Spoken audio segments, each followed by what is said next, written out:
Tervist!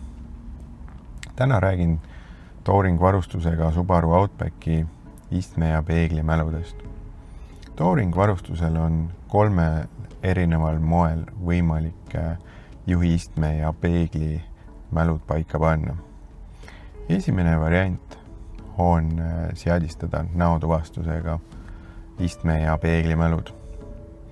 Selleks siis tuleks kõigepealt panna paika juhi istme asend, siis peeglid ja peale seda panna sisse tagurpidi käik ja seadistada ära ka parempoolne peegel. Tagurdades parempoolne peegel keerab enda nurga alla ja seega tuleb see koos tagurpidi käiguga eraldi seadistada. Kui olete paika saanud ka parema peegli tagurdamisel, siis pange käik uuesti parkingu peale. Peegel keerab ennast tagasi 9 sekundi pärast. Ärgem ennem seda peegli asendit nupust muutke. Ja nüüd edasi suundume menüüsse. Seadistamiseks valime menüüst Settings. Siit ülevalt lähme menüüsse Car. Ja siit valime Driver Monitoring System. Ja siit saame teha uue kasutaja.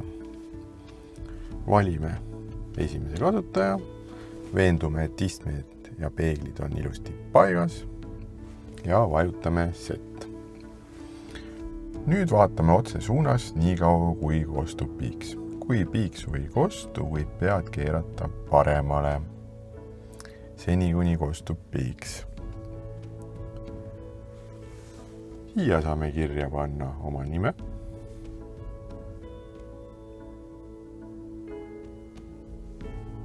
Valime Next. Siit leiame endale meelepärase ikooni. Vajutame Set.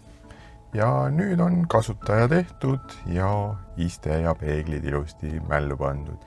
Järgmine kord, kui siseneme autosse, pannakse meie näo järgi juhi iste ja peeglid paika.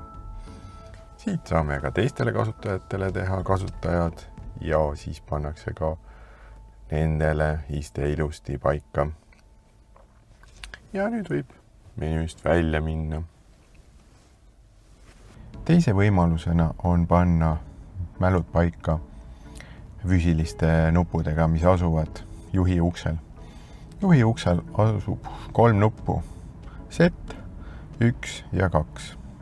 Set nupp on mälu seadistamiseks. Mälu seadistamiseks tuleks siis kõigepealt panna paika istmeasend, peeglid ja samamoodi koos tagurpidi käiguga tagurdamispeegel.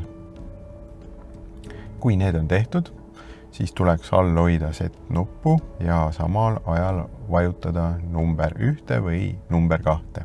Vastavalt selle mälu alla salvestatakse isteasend.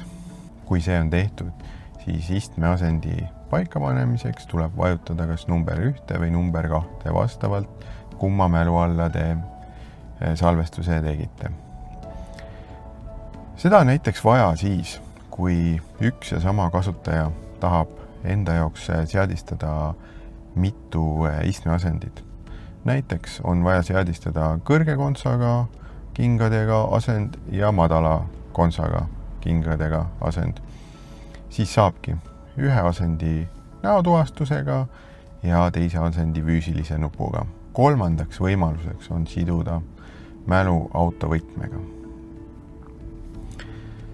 Selle miinuseks on see, et kui autot kasutavad paljud inimesed, siis ei ole seda mõistlik teha. Aga kui kasutab autot ainult 1-2 inimest, siis on see väga mõistlik. Eriti kui need isikud on erineva suurusega, kehaehitusega. Selleks siis tuleks istmeasend paika panna. Salvestamiseks ei tohi mõlemad puldid autos olla. Tuleb üks pult autost kaugemale viia ja siis ühe puldi kaupa salvestused teha. Vastasel juhul mällu salvestused ei pruugi toimida. Siis tuleb all hoida Set nuppu ja samal ajal vajutada puldi pealt uksed lahti nuppu. Nii kaua, kui kostub piiks. Kui koostub piiks, on pult mällu pandud. See on näiteks väga abiks siis, kui ongi suurema kehaehitusega autojuht, siis alati, kui avate auto, sõidab kohe alguses iste teie asendisse paika, et ei pea ronima kitsasse istmeasendisse, vaid teie asend on juba autosse minnes ilusti paigas. Ja mõlemale puldile saab siis salvestada eraldi istumisasend ja peeglid. Ma tänan kuulamast, mugavat sõitu!